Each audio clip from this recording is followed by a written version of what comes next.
Good evening, students. So this discussion is for those sections na wala na ko naklasihan last meeting and also sa katong mga students na absent. And if gusto nimo makapasar pod sa quiz, it is an advantage if mo lang tapod ka aning video for a recap or for a review. So let's start with the first question, rationalization and sadya, based on the questions that I gave you on your midterm exam.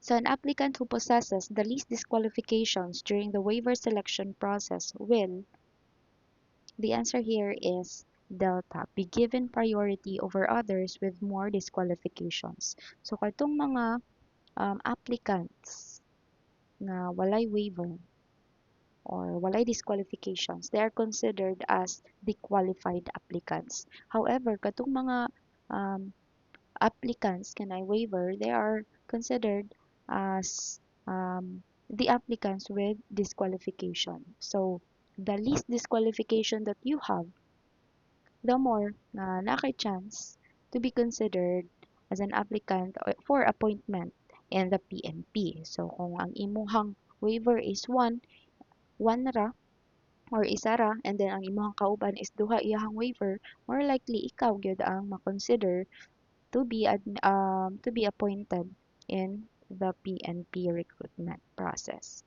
So the answer there is D. So in the PNP, a waiver is a formal permission. Ang waiver ko no, formal permission to siya nga to bypass nga makapasar ka sa standard minimum age, height, or weight requirements for initial appointment. So ihatag ra ni siya when the number of katong qualified applicants nato is below the recruitment quota. It can also refer to educational or other requirements, especially for applicants with special skills or experience. A waiver ko no, it does not guarantee appointment. So it doesn't mean nga na kay waiver. For sure na gajud nga mapasok ka to be appointed as patrolman or patrolwoman. So kay usually ang kasagaran mahitabo, mas daghan man ang atong qualified applicants kaysa sa katong mga applicants with disqualifications. So waiver program for NUP and civilian applicants, mao ni ang kondisyon sa waiver for initial appointment to the PNP. So for the height waivers, it will be granted to the member of indigenous people, shall classify the grantee applicant in equal footing with regular applicants and shall not be considered a disadvantage on their part. So kung indigenous person ka or you're part of the indigenous group, hatagan ka nila automatically ng height waiver if you need one. So, dili na si i-consider as a disadvantage on your part. And then, NAPOLCOM and bank may only grant waivers on age, height, or weight when the number of qualified applicants fall below the quota of the recruiting unit. So, kinahanglan ninyong always remember na ang pwede na i-waive sa NAPOLCOM, a request for waiver is ang imorahang age, height, or weight. So katong ni Age, ang ato ang keyword ato is AWE or AHWE. So that is age, height, weight, or education.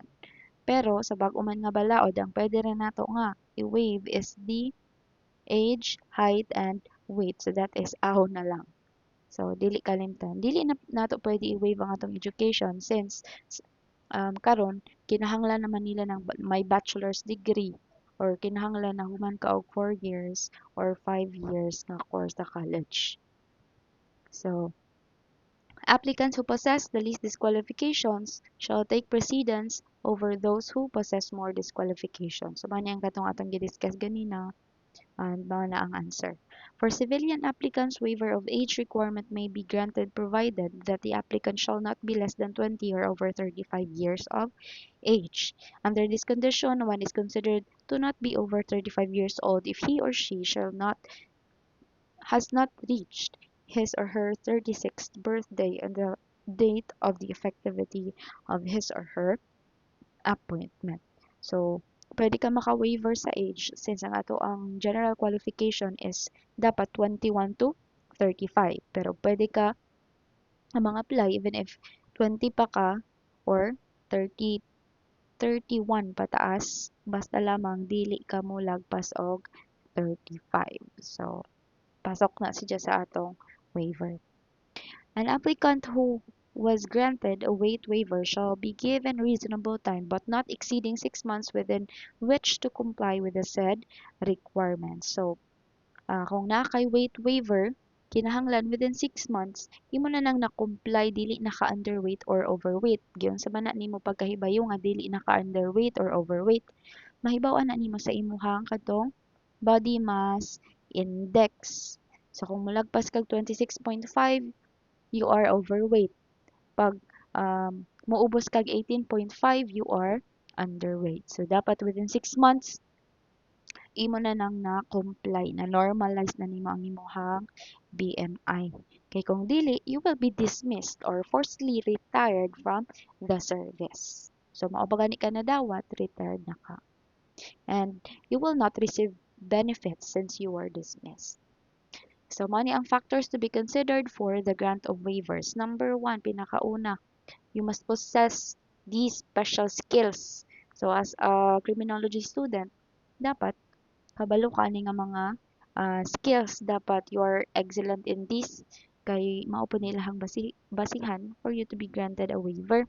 So as you can see, kani sila nga mga skills ma-acquire man pud nimo if you are a criminology student or ni graduate kay criminology. Kay naman sa atong mga courses naman tay evidence gathering sa atong CDI, safekeeping for that chain of custody, cybercrime investigation, and yun yung maagihan sa third year ata or fourth year, detection and prevention, since na naman may CDI 1 karon, crime scene investigation, martial arts sa inyong DefTac, marksmanship sa DefTac gihapon, and similar special skills.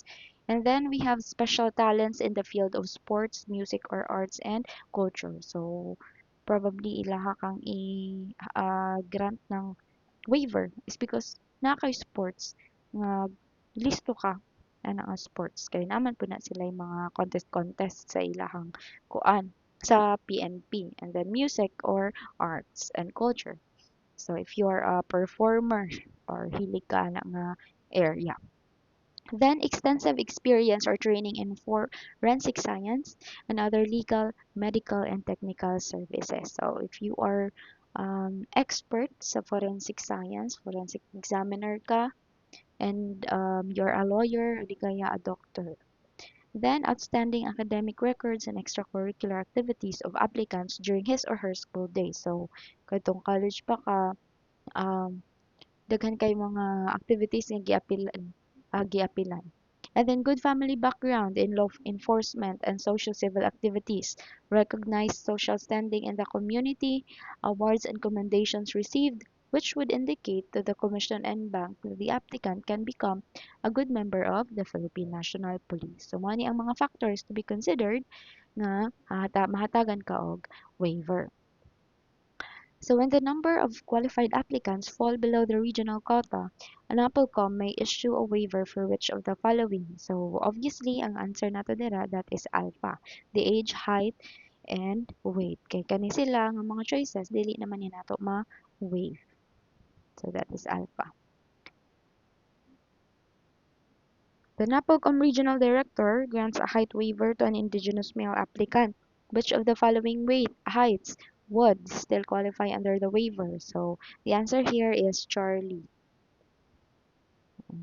Okay, under the RA 6975 or the Department of the Interior and Local Government Act of 1990 and NAPOLCOM Memorandum Circular number 2007-009, the minimum height requirement for male PNP applicant is 1.62 meters. So di ba kaning law, under this law, mao pa man ni ang ato ang height sa male and for female is 1.57 meters. So kung naa kay height waiver as an indigenous person, kinahanglan dili ka moubos sa 1.52 meters if you are a male, and for female di ka moubos sa 1.45 meters. Thus, ang answer nato ganina is Charlie.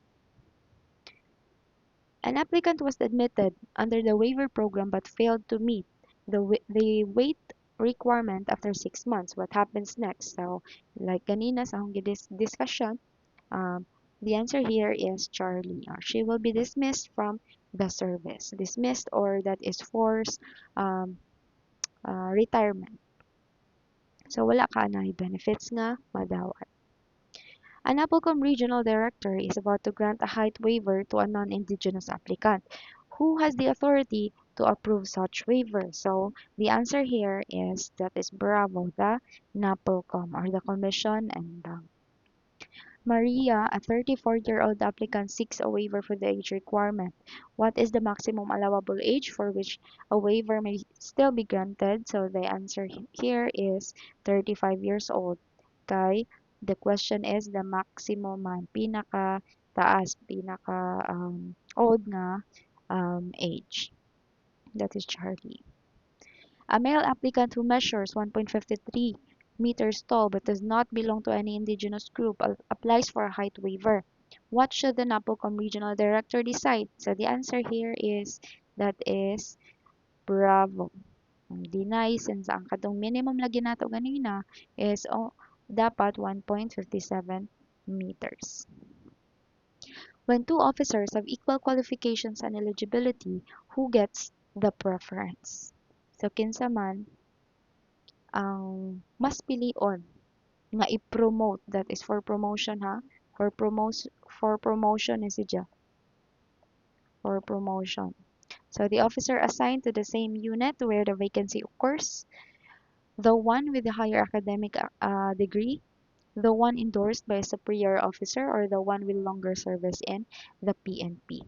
So ang answer nato diha that is alpha. So katong officer assigned to the same unit where the vacancy occurs. So, what if ang duha ka personnel, same sila ng eligibility, same sila qualified for position, a vacant position. So, syempre, if ang isa ka personnel is dili taga dira nga unit and then ikaw naa ka dira nga unit, syempre ikaw gajud ang i-priority.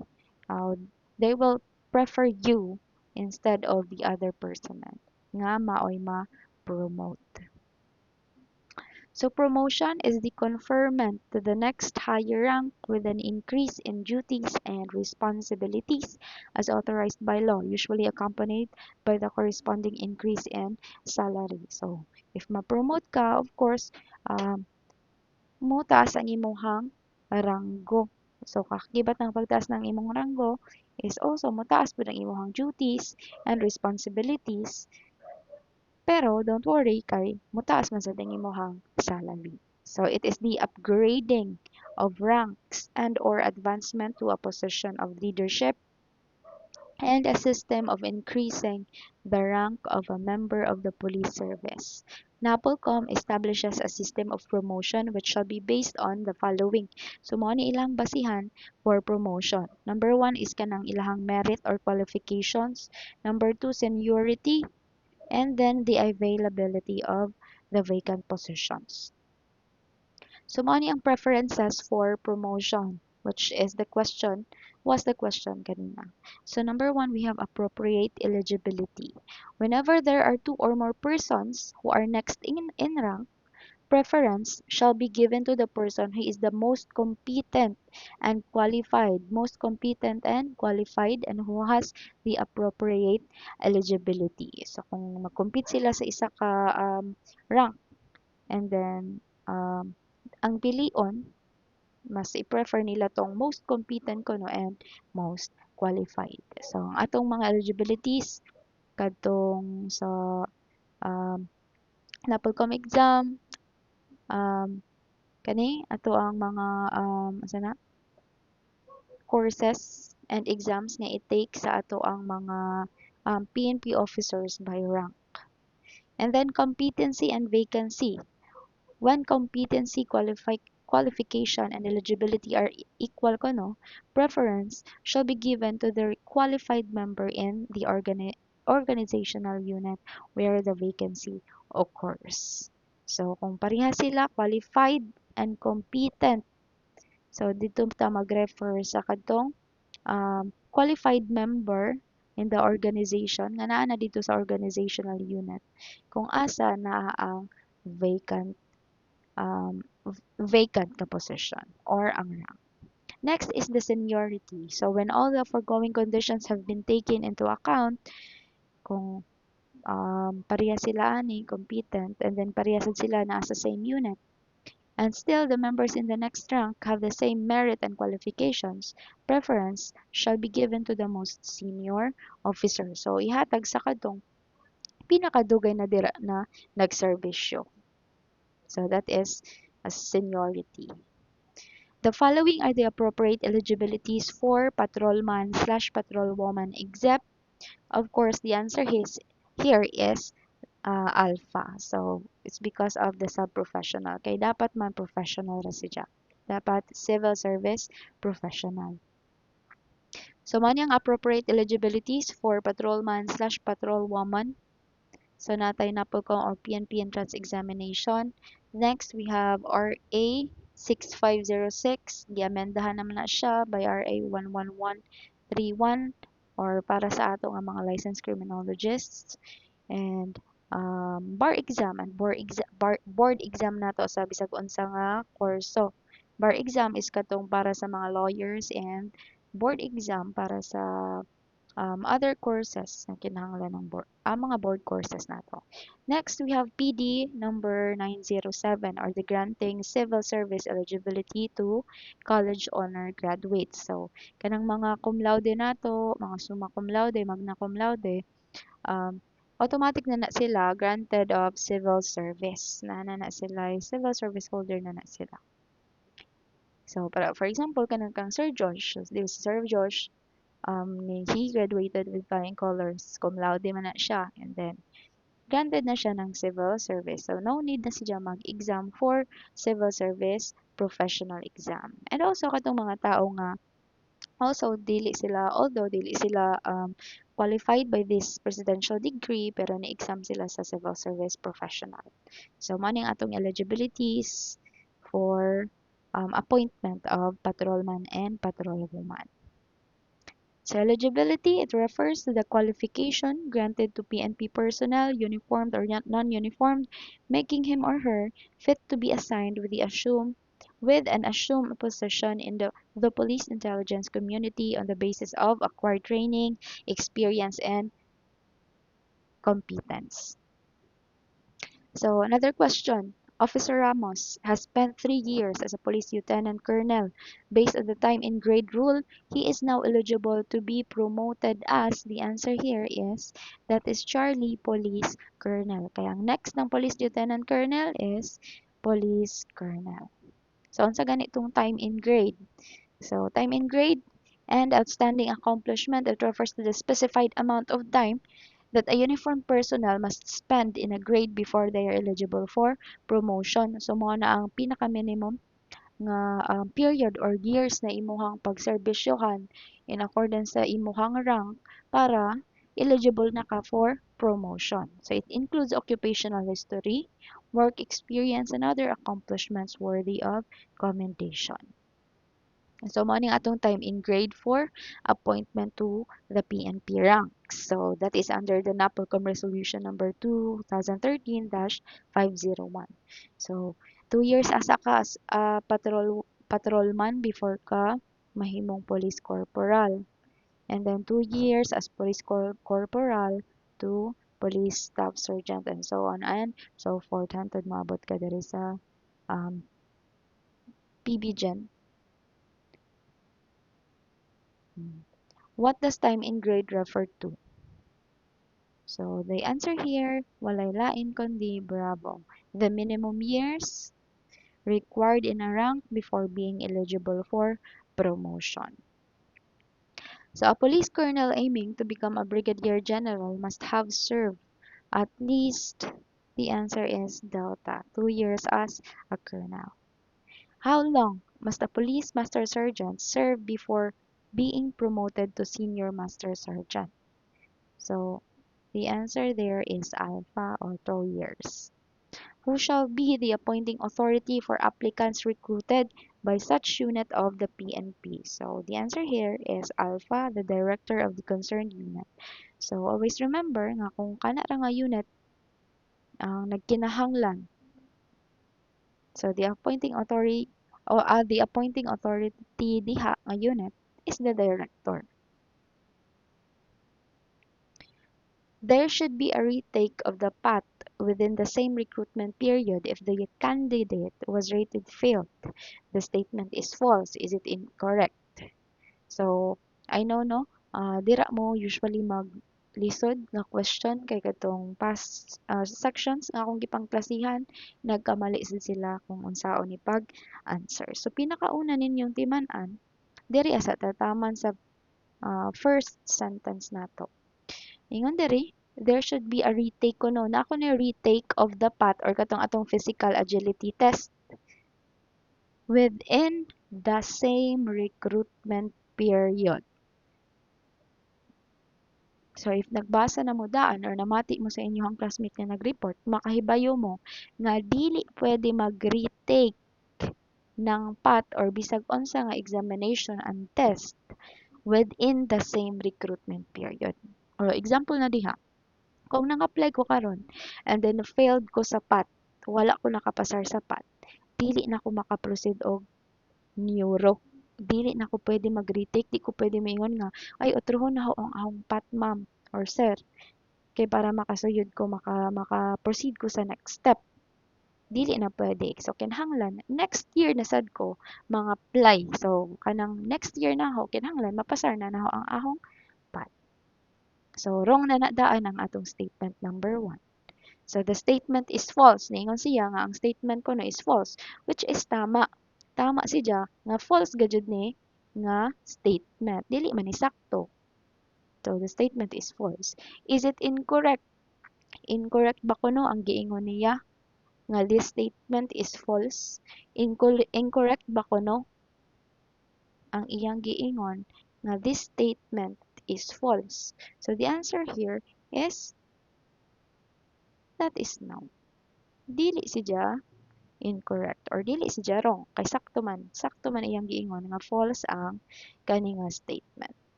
So unahon sa ninyo nga unahon sa ninyo ang first sentence before mo mag-answer ani. Ang nakaproblema sa inyo kay waya mo kahibayo kung sakto ba ni nga sentence kay dili man mo magbasa. So good luck. So the answer there is bravo. So, final evaluation of patrolman/patrolwoman applicants for regular and attrition recruitment program. So, mao ni ang ato ang tests and assessments. Number 1, natay initial assessment of body mass index or the BMI. So, makuha to ni yung BMI, di ba? When imo tong i-divide ang imuhang weight in kilograms divided by your height in centimeters divided na sad by your height na sad in centimeters and then imo nang i-times in 10,000. So, nana sa quiz, I think one problem ra na dito. So, please study kung unsaon na ninyo pag-calculate. Okay, bisag sa dyan ra na ang formula, sa dyan ra nga paagi, di gihapon makuha. So, ang body mass index, the PNP Health Service, with the presence of NAPOLCOM and PRO NSU representatives, shall conduct an assessment of BMI to applicants with the use of an electronic device prescribed by the PNP and approved by the NAPOLCOM for the purpose.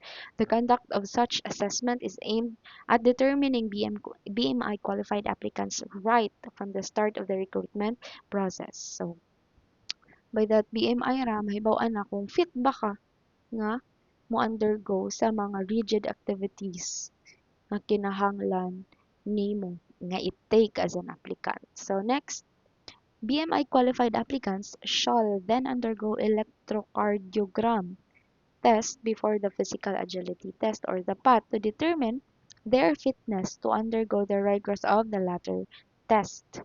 So kinahanglan mag-ECG asa ka to test nga pwede ba ka mag-PAT or mag-physical agility test? Failure to pass the ECG test disqualifies applicants from proceeding to undergo PAT. So the path is given to determine whether or not the applicants possess the required coordination, strength, and speed of movement necessary in the police service. So, timan-ana. In no case shall the path be conducted without the presence of the NAPOLCOM representative. So, the path shall consist of 3 events, namely, natay push-up in 1 minute. So, ang male should perform 35 reps, female 25 reps, bench push-up lang. And then, sit-ups in 1 minute. So, sa male, 35 reps and then sa female gihapon is 25 reps. So, ang 3 kilometer run nila, dapat ang male mahumana na nimo by 19 minutes and then ang female within 21 minutes. So, those are the activities or the events that the applicant should take in the physical agility test. Applicants must pass all the events. Absolutely, there shall be no retake of the path within the same recruitment period. So, wala kunoy retake of the path within the same recruitment period. Candidates shall be rated passed or failed only. So, wala tay conditional diha. Kinahanglan pasara og kaning bagsak, pass and failed. Next is psychiatric or psychological examination or PPE. So the PPE shall be administered to all applicants under the supervision of the PNP medical officer and NAPOCOM representative. Only those applicants who pass the PPE shall proceed to the physical, medical, and dental examination. So kung makapasar kag PPE, mao pa ka mo-proceed aning PMDE. The PNP may coordinate with the AFP hospital, regional DOH, or any public hospital accredited by the NAPOCOM for assistance in the conduct of psychiatric or psychological examination to the applicants. So a report on who among the applicants passed and failed the said test duly certified under oath shall be prepared by the PNP officer who conducted the same and shall be submitted to the REC within 3 working days from the conduct of the said examination.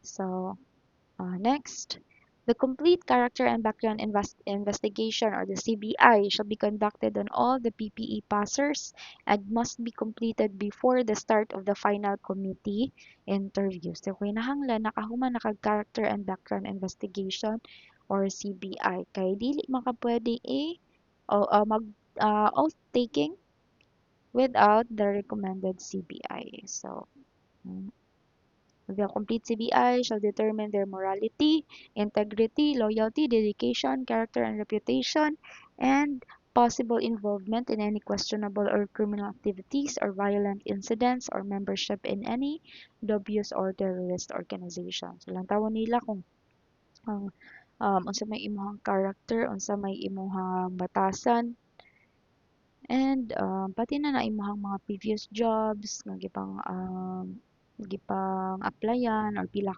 ka years katuig didto. So they will test your loyalty there, and then natawon nila if base di ay member ka of a terrorist group or terrorist organization, gusto ra nimo moapil ng PNP because gusto ra nimo mag-espiya dito sa ila.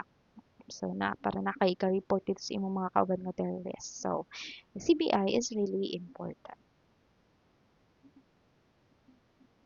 Physical, medical, and dental examination. So, kinahanglan po ni if you have contagious diseases. And then, we also have the drug test. So, anytime after the PAT, PP, or PMDE, but before the final committee interview. So, which shall be issued to a patrolman, patrolwoman after the completion of the required FTP for 12 months involving actual experience and assignment in patrol, traffic, and investigation. So, the answer there is permanent appointment. So, if tapos na ka ng FTP or the field training program and then you have engaged in patrol, traffic, and investigation, then you are under the permanent appointment or Charlie. So, ano yung ato ang status of appointment? We have temporary appointment katong sa mga newly recruited patrolman and permanent appointment after the completion of the required PNP FTP for 12 months involving katong experience in patrol, traffic, and investigation. Oh, appointment and any applicant who meets the general qualifications for appointment to police service and who passes tests required in the screening procedure shall be recommended for initial appointment, which are classified as follows. So we have permanent. When an applicant possesses the upgraded general qualifications for appointment in the PNP, it is lasting intended for indefinite position.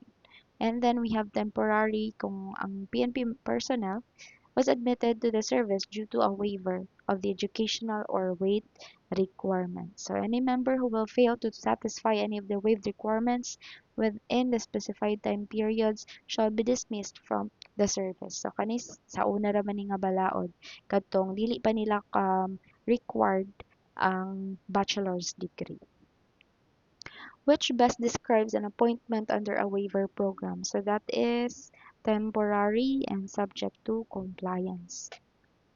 If an applicant failed the psychiatric or psychological examination 3 times, he or she shall be permanently barred to apply in the PNP recruitment program. So the statement is false. Is it incorrect? So kung ma-failed kuno ang applicant sa PPE for 3 times na kuno, barred na kuno siya. Hindi na daw siya pwede na mo-apply sa PNP recruitment program. So that statement is tama.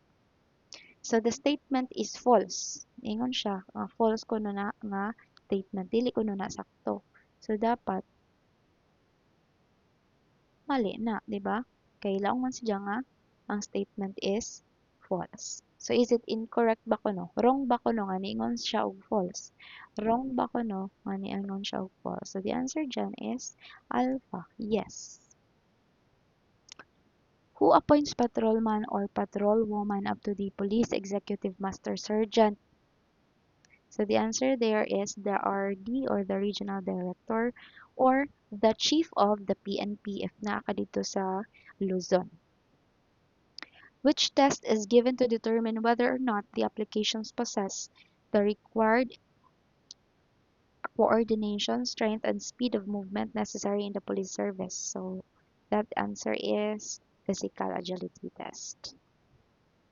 How many reps should a female applicant perform in 1 hour sit-up? Sorry, this is 1 minute ra. 1 minute ra na siya. 1 minute sit-up. So, pareha raman to no, ang atong sit-up and ang atong push-up. 25 reps sa babae, then 35 reps sa lalaki. In the case of an officer with the rank of Police Brigadier General or Police General who allows his retention in the service for an inextensible period of 1 year after reaching the age of 56. So, kinsa man kuno ang mag-allow sa iyahang retention of service for an inextensible period of 1 year kung na-reach na siya 56. So, the answer there is the Charlie or Napolcom. The Commission or the Napolcom. What law created the Police Commission or Polcom as a supervisory agency to oversee the training and professionalization of local police forces? The answer is Delta or RA number 4864. Police Corporal Mendoza was killed while leading an operation to rescue hostages during an armed robbery, which resulted in the immediate arrest of the suspects and the safe release of the hostages. What is the basis for a posthumous promotion? Unsa man ko ni basis for the posthumous promotion?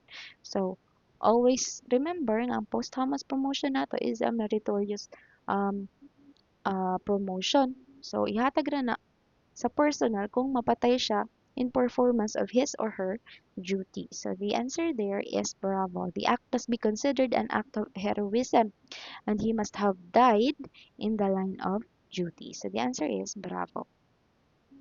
So mao ni ang atong factors in selection of for promotion. So mao ni ang atong i-consider para ang isa ka tawo is ma-promote. Number 1 is the efficiency of performance. So it serves as an aid to a fair appraisal of the candidate's proficiency. The performance rating period shall be considered.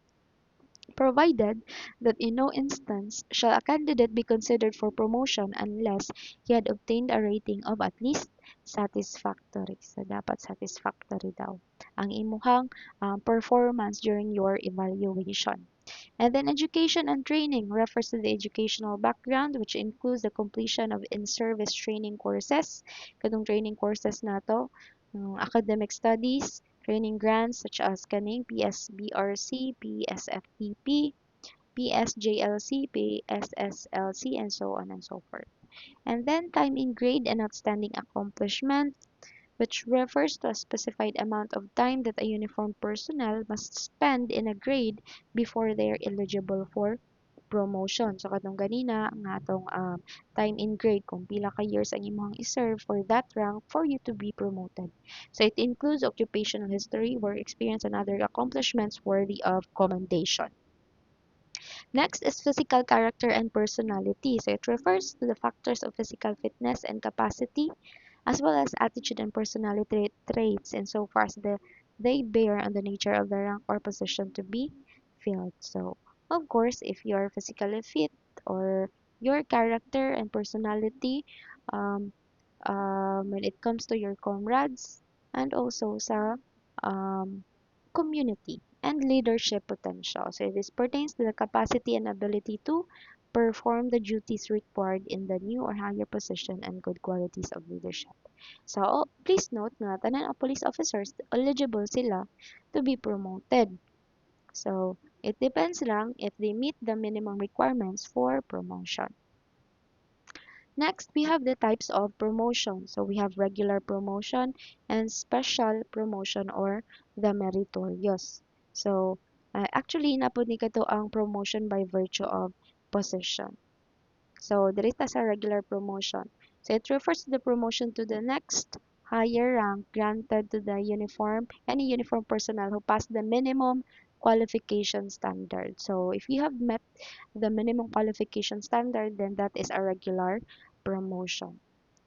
So natay second level promotion and third level promotion. Ang ato second level promotion is from the rank of patrolman to police lieutenant colonel. And then third level promotion para sa rank na police colonel to police general, provided now with he or she with the promotional zone of consideration and designated to the approved table of organization positions. So next, we have special promotion or meritorious. So, kaunsa man nga promotion, it refers to the promotion to the next higher rank gihapon granted to any uniform personnel who has exhibited the acts of conspicuous courage and gallantry at the risk of his or her life above and beyond the call of duty. So, unsaon man na nato pag test or pag unsa may factors nga atong maingon na this person really has exhibited the conspicuous courage and gallantry. So, natay criteria in the grant of special promotion. So the acts of conspicuous courage described in the recommendation for special promotion must be natay A and B. The deed of personal bravery and self-sacrifice above and beyond the call of duty of PNP uniform personnel, so conspicuous as to distinguish the act clearly over and above his or her comrades to the performance of more than ordinary daw hazardous service, such as but not limited to the following. So number one, pagdaghan ng imuhang enemies kaysa sa imuhang mga kauban. So for example, lima ra mo kabuok sa operation and then inyong mga kalaban is grabe kahamok 100 ka buok pero inyo gyapon silang na pildi. So na kay meritorious. And then um, firepower capability. Although pareha mo ka number of personnel, pero mas daghan sila or mas bagtik ang ilahang weapon lagi pang gamit, pero nadaog gihapon mo kaysa sa ila. Next is infiltration and penetration of the safe house and hideouts of the organized crime syndicates. So pag mosulong mo sa kanang atong mga organized crime syndicates and then nadaog mo or di kaya you have saved lives. Next is shootout in robbery or hold up incidents inside public places. So, bisag asa nga public places, ang inyong mga nakaengkwentro is mga kawatan who are armed and then who have threatened the people inside of that establishment. And then, lastly, the conduct of rescue disaster operations that resulted in the saving of lives and the properties. So, letter B, an act of heroism, katong ganina, established in the face of an armed enemy or in the saving of lives and properties. So, natay spot promotion and the posthumous promotion. So, sa spot promotion, it will only be given by the President of the Philippines. And then sa posthumous promotion, ihatag ra ni sa imo if you have exhibited the act of heroism and then um, napatay ka in line of your duty. So, spot promotion and posthumous promotion. So, kaning promotion by virtue of position, any PMP personnel designated to any key position whose rank is lower than that which is required for such position shall after 6 months of occupying the same be entitled to a rank adjustment corresponding to the position. So kung naay vacant ana nga position, of course, kinahanglan mag-rank up na po ka and then you will occupy that position. And UP promotion is para ra ni sa kadtong mga non-uniform personnel nato nga promotion. So first level promotion based na sa ilahang salary grade. So ang first level promotion from 2 to 9 and then second level promotion from 10 to 11. Question: if all candidates for promotion have the same merit and eligibility, preference should be given to that is Bravo, the most senior officer. So, kay pareha man sila, same merit and eligibility. Hindi lang po ta pwede maka-answer aning Alpha, Charlie, and Delta. So, what is the minimum performance rating required for a candidate to be considered for promotion? So, unsa may pinaka minimum na rating niya? So, that is Bravo, satisfactory. Which promotion factor evaluates the officer's ability to handle higher duties and responsibilities? So that is leadership potential. The appointment of police general requires confirmation from, that is Charlie, the Civil Service Commission or the CSC. Which rank is the minimum required for a second level promotion to qualify for a third level promotion? The answer there is Delta or Police Brigadier General. The police captain Alonso has served for 3 years as a police lieutenant and has a satisfactory rating. What is his earliest rank? He may be promoted. So after police captain, that is major, police major or alpha. A team of police officers successfully neutralized a much larger and better equipped criminal group. Which special promotion criterion does this scenario best satisfy? So that is Charlie or overwhelming number of enemies and fire point. Since we are talking about um, um, more enemies and better equipment. So the regular recruitment quota shall indicate the allocation for the PROs and NSUs, and one of the bases is police to population ratio for the PROs. So in highly urbanized cities, city police offices, the police to population ratio shall be, that is Charlie, 1 is to 500 to 700. And then procedural guidelines. So, mao ni ang ato ang basis, one of the basis, katong ato ang police to population ratio. 1 is to 500 to 700, 1 is to 650 to 800, and then 1 is to 750 to 1,000.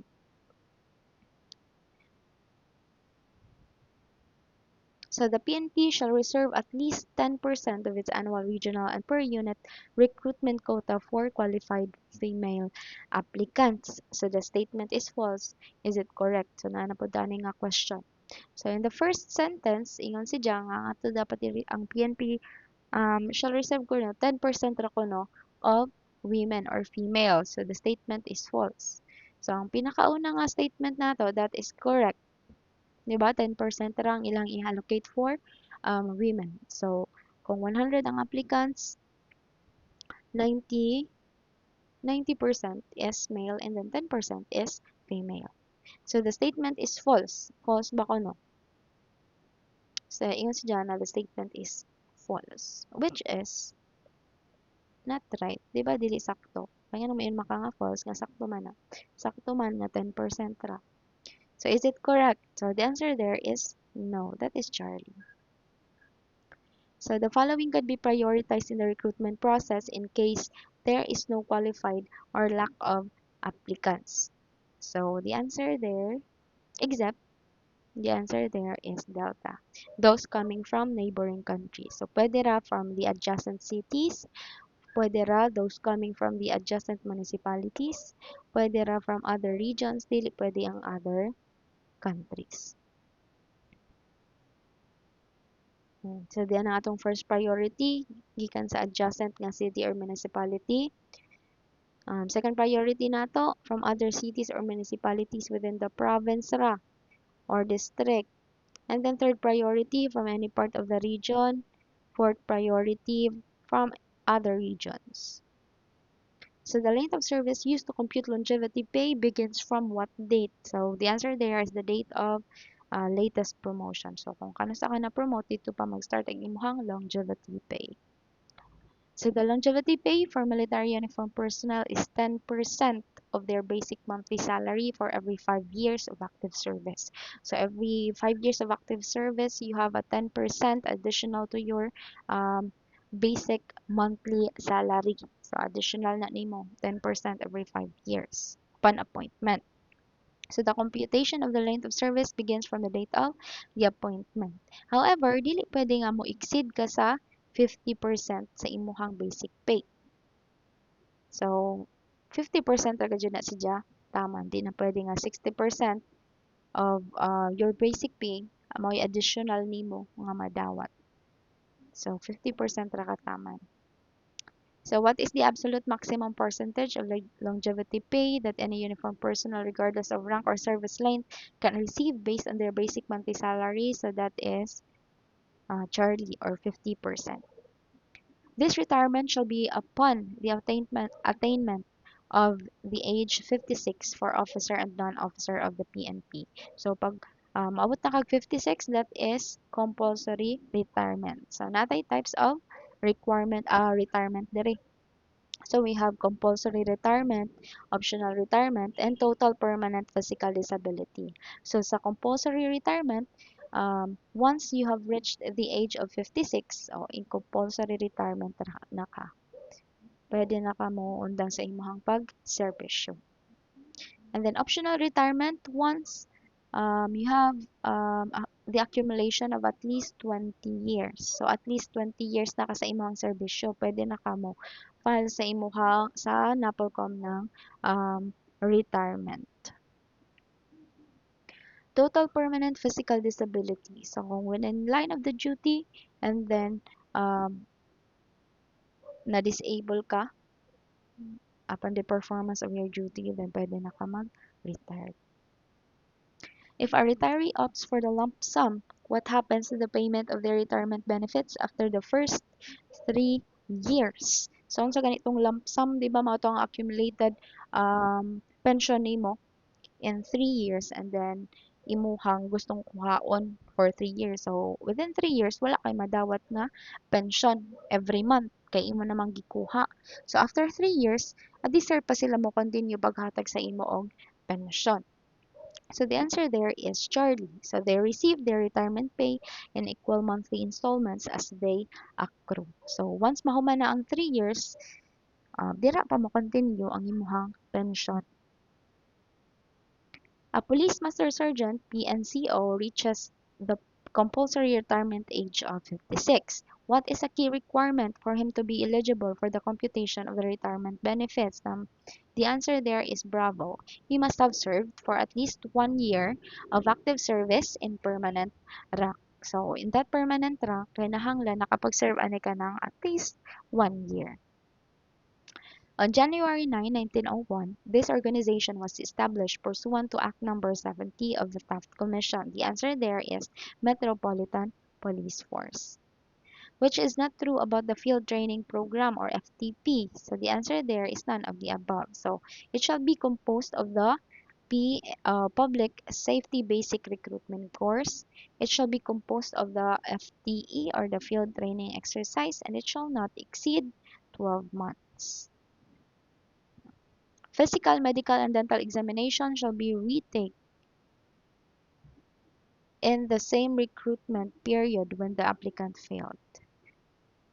So, pwede ka nun mo retake. I'm sorry, the question is actually ungrammatical. So, pwede ko nun mo retake ang PMDE within the same recruitment period when you have failed. So, the statement is true. Is it correct? So, that is delta. So, that is not true. Kaya dili man talaga pwede mag-retake. Which refers to the downsizing of personnel in the PNP on the basis provided by the law. So, kung yung tag-downsizing, pagbabawas, that is attrition or Charlie. So, attrition refers to the retirement or separation from the police service. So, kung may tag-separation, it means you are retired from the service. Pero with benefits pagyapon ka. Pero pag may tag-dismissal, you are forcibly retired from the service without benefits. So, the downsizing of personnel in the PNP on the basis provided by law. So, it is a system of forced retirement or separation from the service. So, natay types of attrition. Number one, we have attrition by attainment of the maximum tenure in position. So, in every position, natay maximum tenure. So, kung mahuman ka ana nga years, natay specific years in every position. So, pag mahuman ka na nga years, then you have successfully served your tenure. So, ang chief PNP nara sa 4 years to serve as the chief PNP, and then and so on and so forth. So, next we have attrition by relief. So, unsa man ang attrition by relief? So, a PNP member who has been relieved from cause and has not been given an assignment within 2 years from the effective date of such relief shall be retired or separated. So, kung wala na ka nahatagan og assignment, mao ni sa kadtong mga hanging nga mga personnel. Kung wala ka nahatagan og assignment for a period of 2 years, ma-separated na ka or ipa-retired na kanila from the service. So, kinahanglan um, ang imuhang pagka-relief nimo from the service, kinahanglan is for a just cause. Wala kay gihimo nga daotan.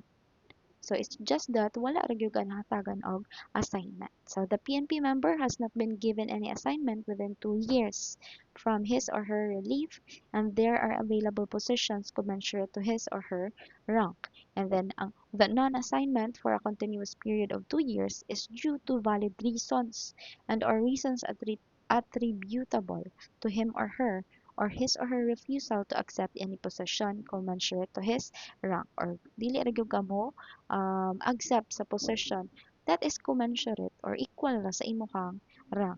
So, you will be separated or retired from the service. So, next we have attrition by demotion and possession. So, a PNP member who is relieved, the assigned to a PNP member who is relieved and assigned to a position lower than what is established for his or her rank in the PNP staffing pattern, and who shall not been assigned to a position commensurate to such rank despite the existence of a vacancy within 18 months after his or her demotion in position shall be retired or separated. So, for example, pag ang PNP na-demote siya and then within 18 months, kuya paghihapon siya taghatagan ng position or rank or position na commensurate sa iyahang rank, then he will be retired or separated. So, mana ang attrition by demotion in position. So, to warrant attrition, the following elements must concur. So, a PNP member is relieved and assigned to a position lower than what is established for his or her rank. then his or her designation to such lower position is attributable to him or her, and there exists a positional vacancy for the rank during the 18 months reckoned after his or her demotion in position. So next, attrition by non-promotion. Unsa man ni kano sa man ni mosoyod. So a PNP member who has not been promoted for a continuous period of 10 years shall be retired or separated. So kung wala pa ka na promote within for a period of 10 years, 10 years na lamang ka sa imong pagserbisyo, wala pa ka na promote, then you shall be retired or separated. So to warrant attrition by non-promotion in rank, the following elements must concur. So a PNP member has not been promoted in rank for continuous of 10 years and there are existing vacancies for regular promotions. So non-promotion in rank is due to the failure of the PNP member concerned to satisfy the minimum qualification standards and or comply with other requirements for promotion to the next higher rank. So wala nimo na meet ang imuhang minimum qualifications for promotion and with other requirements for promotion to the next higher rank. So the PNP member was not promoted in rank even if he or she is within the zone of consideration based on SLL and his or her non-inclusion in the promotion list is due to reasons attributed to himself or herself. So, bisan pag naana ka sa consideration list, wala gyapon kanila gi-promote. So, the 10-year period is provided for under Section 28 RA number 8551 shall be reckoned from the effectivity date of the rules and regulations implementing the RA 8551. So, kung dili ka ma-promote within 10 years, you shall be retired or separated from the service. And then, we have attrition by other means. So, a PNP member with at least 5 of accumulated active service shall be separated based on any of the following factors. So, letter A, inefficiency based in poor performance during at the last 2 successive annual rating periods. So, to warrant attrition, a PNP member has been rated poor for 4 successive rating periods. So, ang kaning letter A, within from the last 2 years ko, no? So, for example, 2025 naman ron, katong 2023 and to 2025, 2024, ang imuhang performance is poor. So, kaduha man na sila mag-evaluate aning a year kanipod kaduha pod mao nang natay 4 successive rating periods.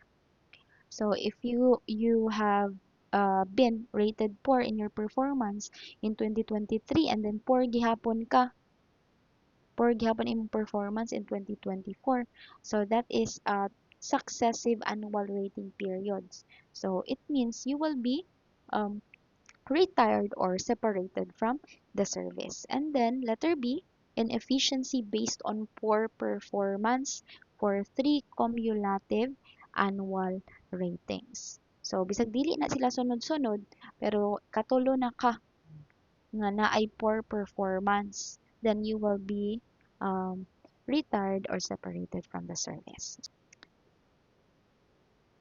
And also physical and or mental incapacity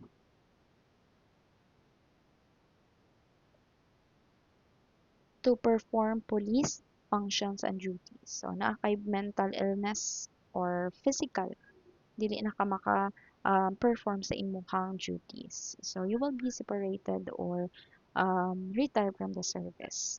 So, although ma-retired ka with these means, pero nagyapon kay madawat nga benefits. So, I think that ends our discussion. Um, the rest of the slides are actually Q&A na siya. Na siya question and also answer. So, dili na mo maglisod. So, please read kay para maka-answer mo sa atong quiz this week.